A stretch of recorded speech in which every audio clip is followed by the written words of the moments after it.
Hi, I'm Bill Pearis, an editor at Brooklyn Vegan, and you're listening to BV Interviews, which features conversations with some of our favorite musicians.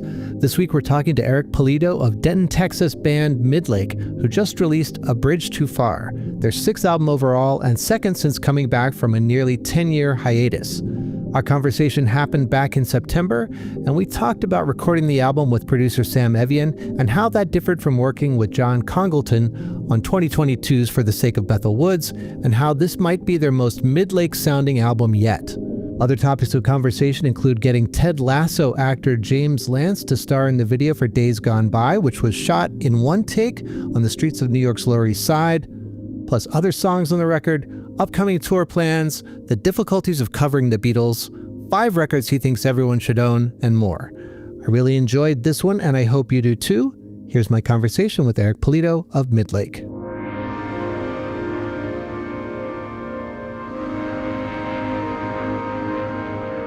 All right, Eric, thanks so much for coming on the show this week. Thanks for having me, Bill. Appreciate it. No problem. How are you and where are you right now? I'm well. I'm in Denton, Texas at actually the bar that us original 5 members own called Pascal Bar on the downtown square of Denton. It's a quiet place in the daytime to have do interviews or podcasts. So I see. Yeah. How long have you owned a bar together? We opened this bar October of 2011. So we're coming up on our 14th anniversary. Is there music there as well? So we have live jazz every Sunday night. It's free, but it's just a 50 cap bar. So it's very like, it's kind of like a speakeasy vibe. We do cocktails, beer and wine, but mainly cocktails. It's got a very European pub, mid-century style vibe. It's a building that was built in 1877. So we try to do our best and making it feel a little more lived in and authentic, you know. So I'm biased, but I think we did an okay job. But it was always a place that no matter good day or bad day, we felt like let's have a place we can go to celebrate or lament the day. The building's from the 1800s. That sounds like a very Midlake bar. I know it actually, you know, Roscoe was written before the bar, so I think it just kind of went hand in hand. Where it's like, man, if only 1891, we were so close. So when Midlake played Bowery Ballroom on the Bethel Woods tour, you apologized to the audience for taking so long with the album and promised not to take as long with the next one. I'd say thank you for keeping your word. Thank you. I hope 2 or 3 years is not too long, especially compared to some of the hiatus we've had in the past. 2 or 3 years feels like about a normal amount of time for Midlake to make a record. That's fair. And I'm sure you didn't spend the last 3 years making this record, right? No, not making it, but definitely writing. Not all, you know, at once or every day. And a lot of it was remote. We did some writing sessions together here or there. But we had, you know, about 20 ideas which is more than we usually have, that we kind of whittled down, and we would kind of work on the songs as we would go and kind of further flesh out ideas and form. And yeah, we ended up with the 10 that we have. So I was happy with that. Do you guys write together as a band? I mean, yes. The short answer is yes. Sometimes it's just a musical idea that maybe somebody presents and then I write a melody over it. Maybe it's an idea that I kind of come forward with and have a melody, and we kind of work out the form and harmony and all those things. So it is very collaborative, yes. But I don't think anyone says, okay, here's start to finish. This is what it is. This is the form. This is what you're playing. Like, it's not like that. It is a collaborative type of way of writing and recording. Are songs finished before you go into the studio, or is some of that done in the studio as well? For all intents and purposes, a lot of the song is formed, but it is a demoed state. We try not to we've gotten into the kind of the dangerous area of demo-itis, where you just love this demo so much, but it's not the final recording, and then you can't capture what was this demo that you've been sitting on. So I think we try to not have everything like so set as to leave some room, whether that be sonically, whether it be for a section, instrumental, you know, even melodies change and did, you know, while we were in the studio. A Bridge Too Far was one for sure, the title track, that I changed up some just because I wasn't feeling right about it. And sometimes you don't know until it's it's that 11th hour of like, oh, this is it. So is this what we want?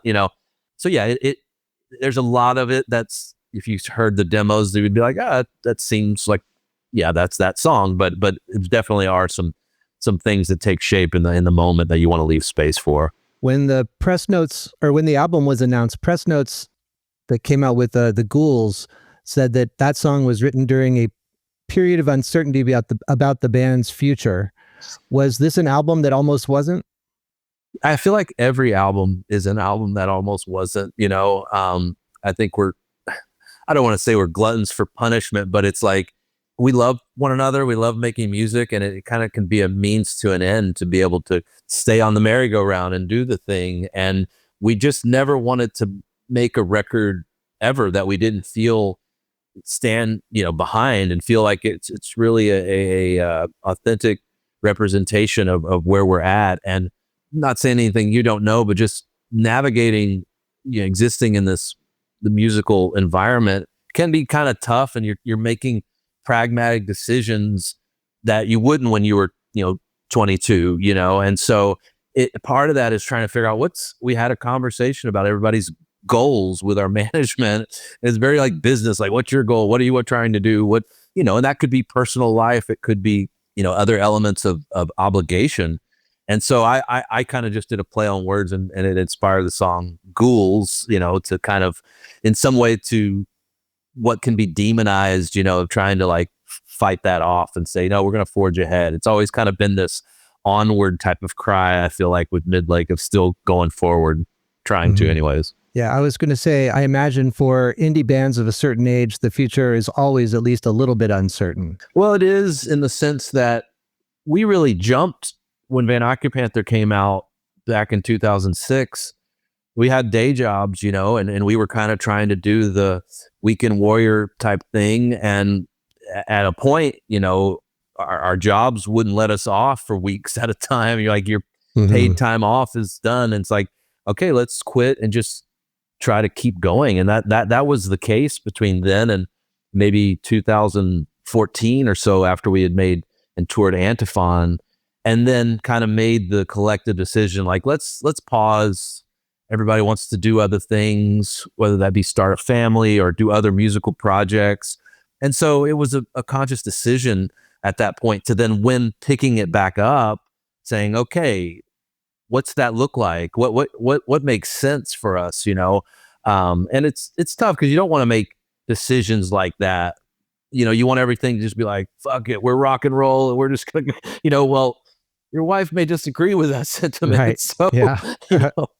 Everyone is still basically in the Denton, Dallas, Fort Worth area? No, actually, a couple of the guys now live in Nashville.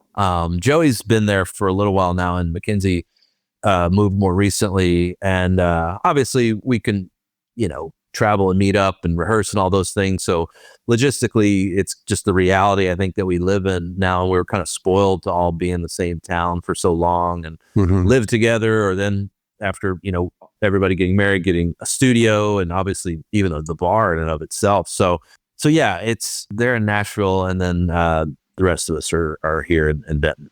You said that after working with John Congleton on the last record, you never wanted to make a Midlake album without a producer again.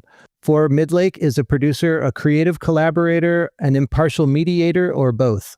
Both, for sure. I mean, at the end of the day, I did feel like there was a very, I don't know, just a role that individual plays for us that helps us just play music and not have to be objective opinion or executive decision maker, or, in a word, just the asshole is what I'll say. It's like, somebody's got to be the asshole. It's like, we don't want to be that, because then we're going to fight, or, people's feelings will get hurt.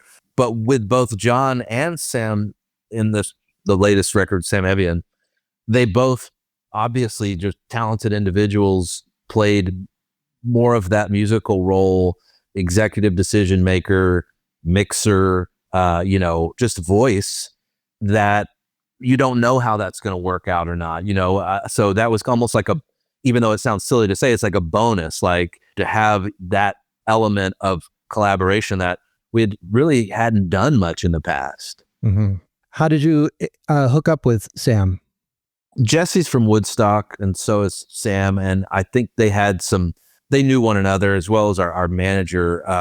And Sam had done some great work, his own albums as well that we were familiar with. We talked on the phone.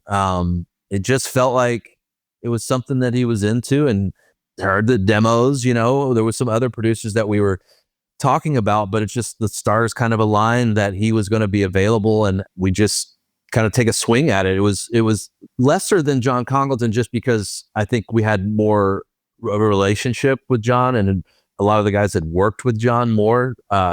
Sam was a little bit of more of an unknown, but it worked out better than I could have ever imagined. Yeah, I would just think that Sam's style and your style fits really well together.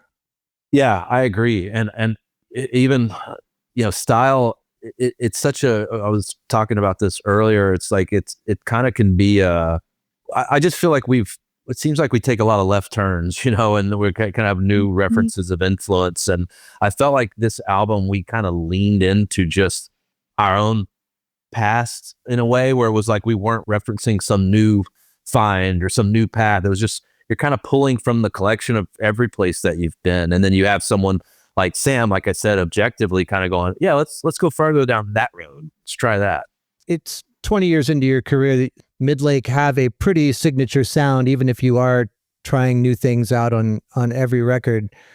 Is it difficult to come to the next record and try to be true to yourselves and do something that's new and interesting? I think sometimes in the past, whether right or wrong, you can kind of be almost too aware of yourself or, what you're doing in the sense of like, oh, I can't do that. That's too much like this thing, or that's too much like that. I feel like we're a little more unabashed about it now. And it's like, well, it feels good if we're doing a 3-part harmony that has some lush, acoustics and flute, or, we joke, we used to call it releasing the dove because it was just so like, yeah, just the saccharine, like, oh, it's just, but I felt like on this album, we weren't as afraid to do the things that just felt nice and it felt right.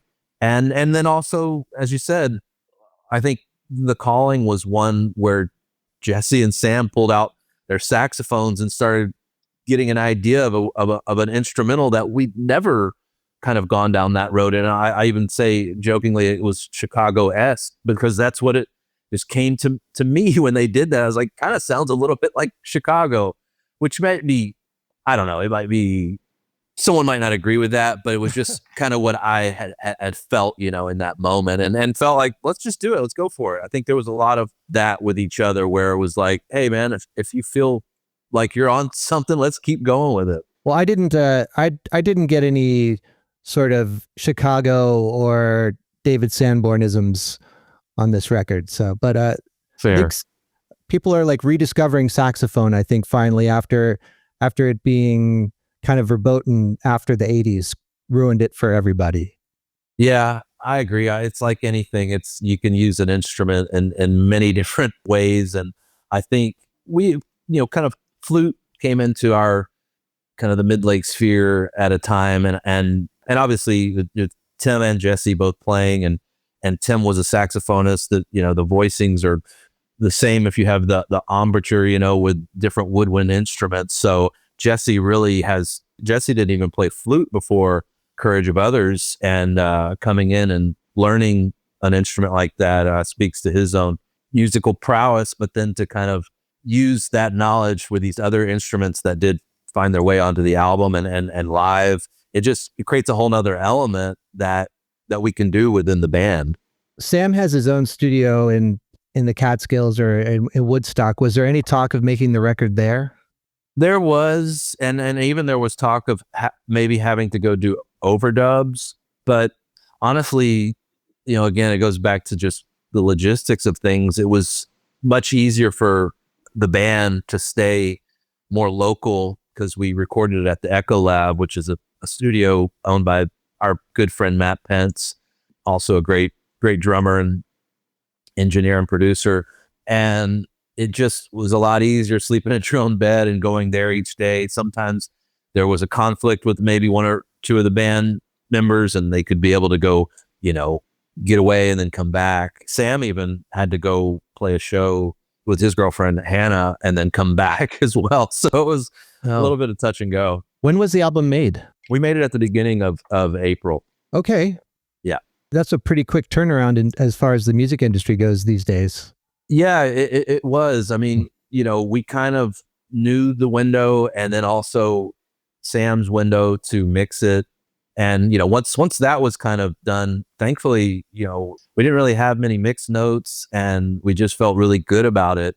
Then it was just a matter of trying to schedule that, with the record label and release schedule, and then touring, and just, it starts to become a lot of just everybody's trying to do, a lot of bands are trying to do the same thing at the same time. So tell me about it. September's been crazy here in New York. I've seen shows like every 3 days, just about. Really? Yeah.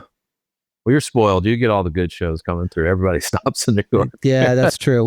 It's an embarrassment of riches, for sure. So how was working with Sam different than working with John Congleton? It's a good question. Obviously, when we recorded with John, it was kind of right in the middle of the lockdown era, where hardly got out much. And so to drive down to his studio down there in Dallas every day, get together, and, dealing with just protocols that you obviously maybe wouldn't deal with now.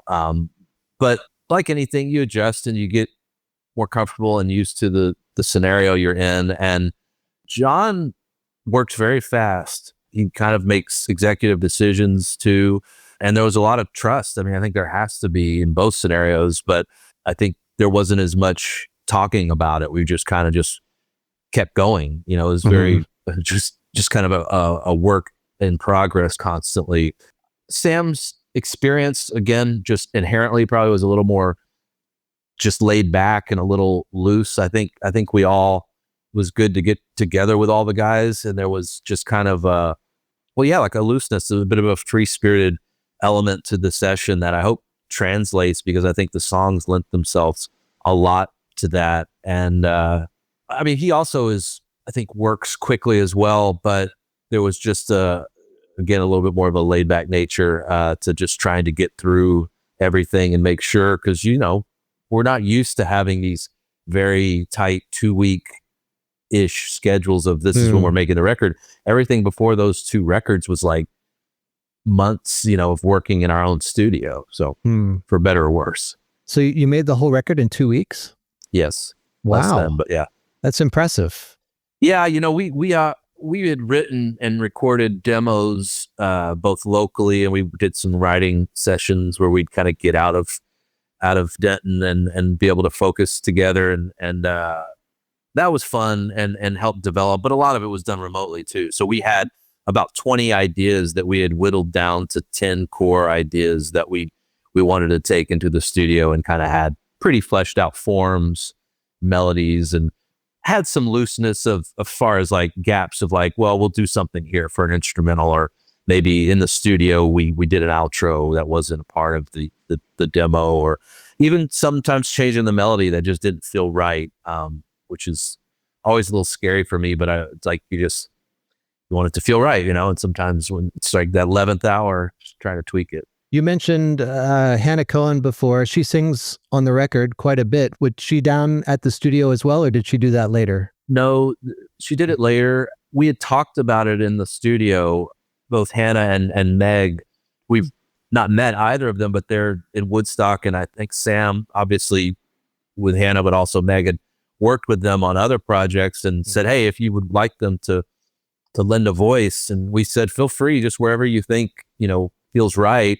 And then obviously the duet with Madison Cunningham, we kind of looked at that song as a call and response. And I'd even recorded it myself, both voices, but separately, so they'd kind of overlap. And then I think it was Jesse or Sam, who both know Madison, and Jesse played with her as well as Mackenzie, and Jesse tours with Madison some. And she said yes. So it was really cool that all of them lent their voices, because it really rounded out the album nicely. If I can pitch a Midlake Hannah Cohen tour, I would like to do that. I think that your record and her record have very sort of similar vibes, and that would be a show I would like to go see. I'm all for it. We've loosely talked about that idea, not only would it be just cool to have them to play together, but to have them participate in the songs that they did, including the dueling sax solo. We'll make it happen in New York. Okay, yeah, that would be great. Let's talk about the album title. Did the album title come first, or did you have the song written and then you decided that would be the album title? So we didn't have an album title, and the song, which mostly is the case, didn't have even a lyric. I just was kind of mumbling over a melody over some chords, and just as I would do of any song that I would kind of start, really not have much but nuts and bolts, and then kind of getting like maybe a drum loop or something to kind of build myself to a degree. And then once I kind of put that lyric to the gibberish, melody, I felt like it had the potential, and I sent it to the guys with that kind of like short demo, the name, and said, I think this could be a good, title track, an album title, and they seemed to go along with it. So yeah, I was happy about that. It actually was not last, but more towards the latter part of writing the album. Were there any other potential album titles? No. We still haven't made that Midlake album. I mean, it's always, I guess, in the ether. But no, I won't say that sometimes those things don't come early, but this one didn't. I just didn't feel like anything really captured something of that, I don't know, say just gravitas or just like the rightness of like, yeah, this is what I'm trying to say. And I just felt like in a simple way that did. Any regrets just on the potential for typo front? No, I knew the idiom, and obviously it's a play on that, and that's part of the, hopefully, at least for me, it's kind of the part of, I guess, the purpose, and even the idea of digging a little bit deeper than what like, oh, a bridge too far, I know what that means. Like, well, maybe you don't in this sense, and even though being aware of what that idiom means, or the movie, or we're actually saying it to reference something totally different altogether.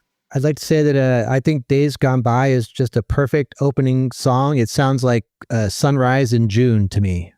Thank you. I'm biased, but I agree. I hope it, even though we released it second, when you hear the full album, I hope it just feels like a good reintroduction into the band and just kind of gives you the warm feeling that we'd like to evoke. And also, as a side note, I don't know if you've seen the video, but I thought James or Jimmy Lance they did an awesome job of just capturing that visually, so I was really stoked when they sent us that. I was going to get to this, but we'll get into it right now. How did that video come about? Was that pitched to you? Do you know Taylor McFadden?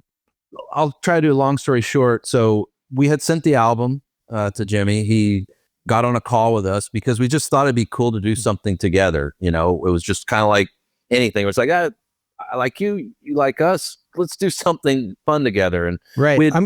I'm just going to stop you here just for a second in case our listeners don't know who is in the video, but it stars James Lance, who Americans probably know best from Ted Lasso. He plays like the sports journalist Trent Krim, and he stars in this video. So I guess maybe back up a little bit. And how did you come to know him? Was he just a fan, and then go into the story? It might be a long story but I'll try to keep it short. We were playing in London, and oftentimes after a show, we'll come out the merch booth and greet some fans and go back. And we went out after the London show at the Roundhouse. It was a great show and great to be back in London. And we went out to the merch booth and we were greeting fans, and he came up and he had bought a shirt. The shirt he wore on Ted Lasso? That shirt. And, had kind words and shook our hands and went on his way. And as he was walking away, I said a name of a writer named Phil that I had not seen in a long while, thinking just, my brain is like just crossed, right? It's like, I've seen this individual. I feel like he's a writer, and I know a writer or editor from a magazine that I hadn't seen in years, Phil. And he's like, no, it's Jimmy. I'm like, okay. And not 3 or 4 steps, I'm like, it's Trent Krim from the Independent, you know. I'm like, what a doofus. So I thought I'd never hear from him again. You know, it was just my brain trying to, you know, figure out who that person might be and just trying to be, you know, cordial. And he ends up writing us. I can't remember if it was through a social media platform or email or something, but he said he was at the show. He bought a shirt, kind of talked about the exchange, referenced the show and some songs. And it just started kind of a conversation and relationship. And then he came back out to another London show that we did when we came back, and we got to talk more and kind of dream up like what would be a cool thing to do together. Would it be to do a talk like this, a chat, you know, and try to do something fun in a podcast type of way, or him to write something in a writer type of way, or be in a video. And obviously a video won out, at least for now. And Zach, our manager, knew Taylor, who graciously took this on with a shoestring budget, one day, one continuous shot, many takes, but in the streets of New York, which, as you know, aren't always kind to filming an organic, you know, piece like that. And I just thought between the choreography and the sun as a honorable mention of how they played with that and silhouettes, and it brought new life to the song for me and really helped see it grow from the beginning to the end of it. Saying that the song sounded like sunrise to me, I assume that this video was shot at probably 5:45 in the morning because there's no cars anywhere. Yeah, I don't know the exact time, but you're right. It's early. Do you know what the intersection was? I don't. I could find out, but they said it was not as busy of an intersection, so that's why they chose that one. I see. Midlake and actors kind of go hand in hand. The first time I saw you play, which was at Mercury Lounge on the Charles Van Occupanther rollout, I walk in and Jason Lee was the first person like I saw in the bar. So yeah. I sort of associate some actors with you guys for whatever reason. Yeah, I mean, I feel like musicians and actors, there's kind of a kinship often where I don't know, just an artistic admiration. And obviously I love Jason as a friend and an actor, and James as well. And it's cool to see our music. I mean, you know, heck, it's not whether music gets into a film or not is kind of beside the point. But I do think even in that world of affinity for certain music, it's encouraging, you know, when our music can kind of be attractive to someone who's wants to be in the music video or direct, as Jason has done, kind of bind the two with film and music in that, you know, format. Another thing I like about Days Gone By is to me, it's like a mantra song. You know, it feels like it's very circular and kind of in a weird way. Do you know that Chic song, At Last I Am Free, that Robert Wyatt ended up covering? It kind of reminds me of that. Well, you should check it out. Both the Chic version and the Robert Wyatt cover, which is actually more famous than the Chic song, but really cool record. But I like that sort of cyclical nature. Yeah, no, you're right. There was other moments in the album that we did that, but that song in particular was just kind of that drone of sorts of getting lost in that same phrase, you know. The album's also got a couple like patented Midlake motorheroic bangers on it, like The Ghouls. Has anybody suggested doing remixes of this? I thought maybe Errol Alkin could pull out his Beyond the Wizard's sleeve robe out of the closet and help you guys out again. You know, we almost did so, I think, on the last record, and I would totally invite that with a song on this album. With stuff like that, it's almost like even with, you know, James Lance saying, "Hey, I want to do Days Gone By." At the time, I was like, "Is that a single?" And then you're like, "Well, what is a single? Is there even like, does it matter?"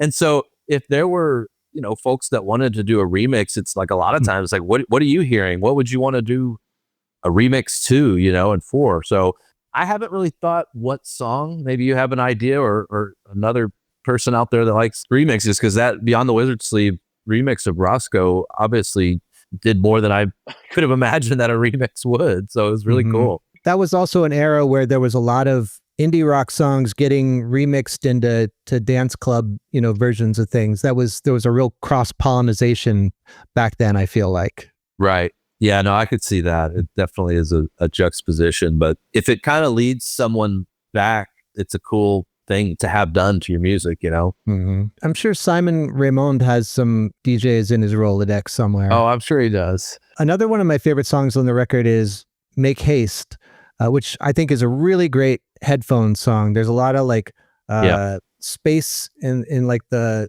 stereo field or whatever. It's very beautiful, but it's also very heavy. There's a lot of unease in the words there. Yeah. I wrote that song a long time ago, actually, and just had been kicking it around for a while. I never finished it. It was just kind of me lamenting of my place, you know, my place in the world or the band or just as a whole. Like a lot of the album, it's kind of an inner monologue to myself that kind of talks on both sides, you know. That was kind of like a lot of songs. It's like it has a core beginning, then it might take on its own life, which I hope the case for any of the music where someone could latch on to it. But even with that, again, my emotive state of years ago, and then kind of still having that out there and going, you know what, I want to finish that out. And the guys did such a great job musically, as you said, of just creating this kind of cacophony going on in the background, but hopefully in a soothing way. So what are Midlake's tour plans? I know you've got your first show since announcing the album this weekend, right?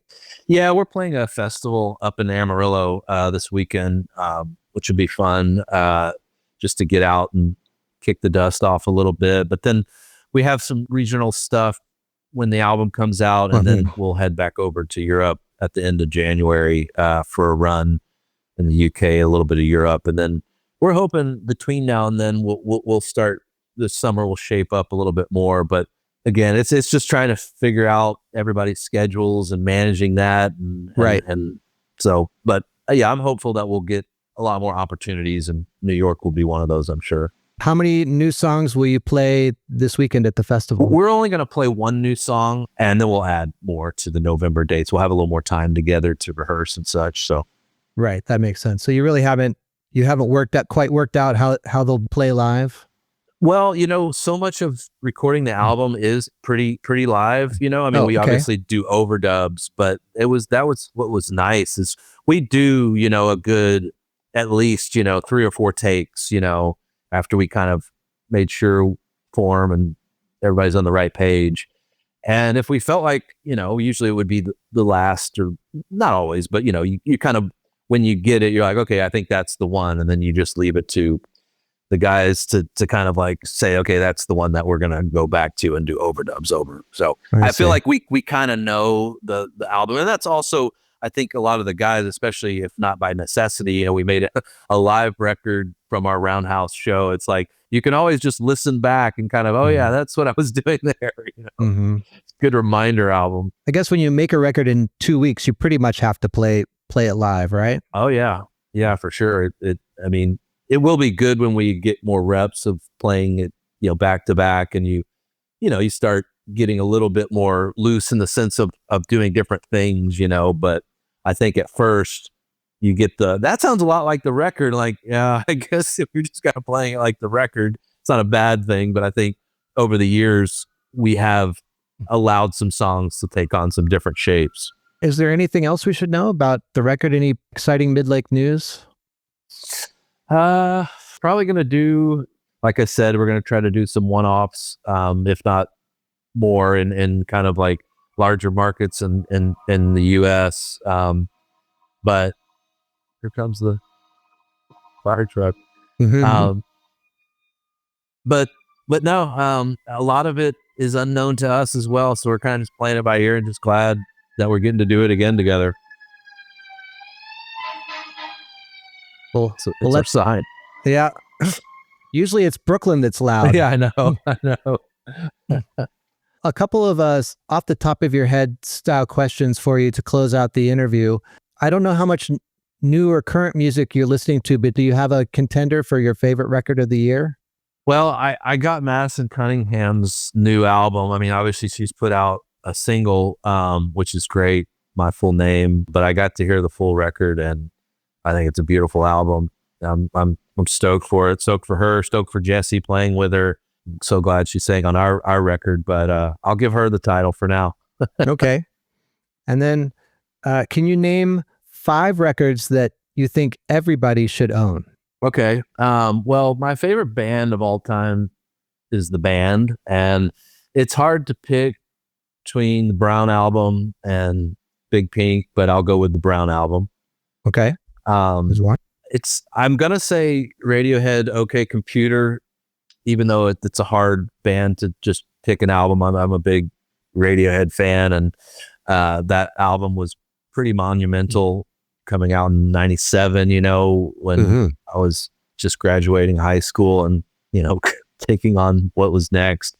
I actually remember being in college listening to Kid A2 and being like, what is this? Which is pretty awesome.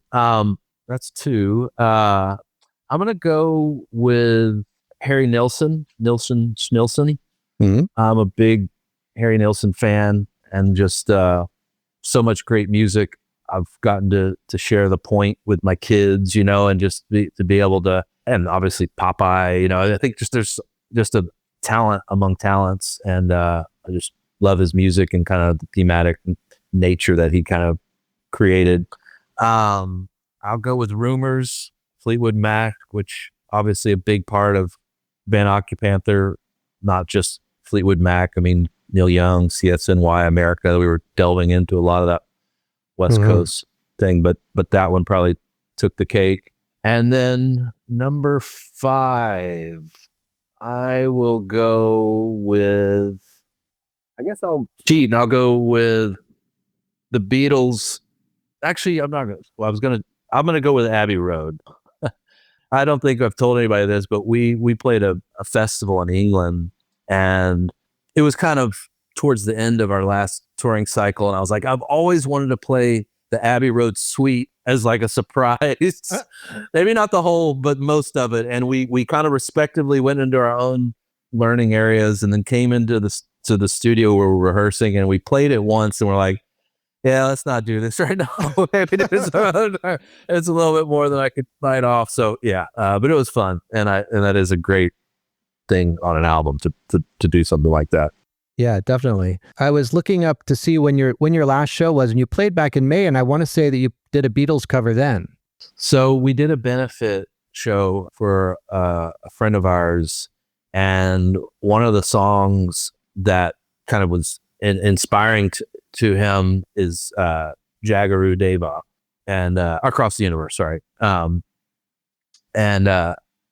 it was a song that ironically Jesse and I played together years ago with another friend of ours. So it's like many songs, it's kind of in the back of your head. And when he said that was kind of a song he was listening to through tough times, it was like, we got to play this song. And so we ended the set with that song. Speaking of Radiohead, did you try to get tickets to any of those European shows? I'm actually in contact with one of the members who said let them know what show I want to go to, but it can't be London because the guest list's too long. So I was like, will do. So we'll see if I could. I kind of, for the sake of my own family, probably need to find another reason to go over during that time. But family trip to Bologna. I know. Oh, my wife would love that. See if the label can make that happen. Yeah, there you go. Well, Eric, I think that's going to do it. Bill, I appreciate it. It's fun. Yeah. Thank you so much for coming on the show. Congratulations on the new record. It's fantastic. And we hope to see you in New York sooner than later. For sure. Thank you. Appreciate you having me. Thanks again to Eric Pulido of Midlake for being on this week's show. The band's fantastic new album, A Bridge Too Far, is out now on Bella Union, and you should definitely give it a spin. Meanwhile, you should check out our other podcast, BV Weekly, where my coworkers Dave and Andrew discuss the week's hot button music news, the latest releases, and more. You can also follow Brooklyn Vegan on social media, and if you liked this episode, be sure to like, subscribe, write us a review, give us 5 stars, and tell your musically minded friends to listen. Big thanks to our mix engineer Nick Gray and Michael Silverstein for the theme music. I'm Bill Pearis. Thanks for listening.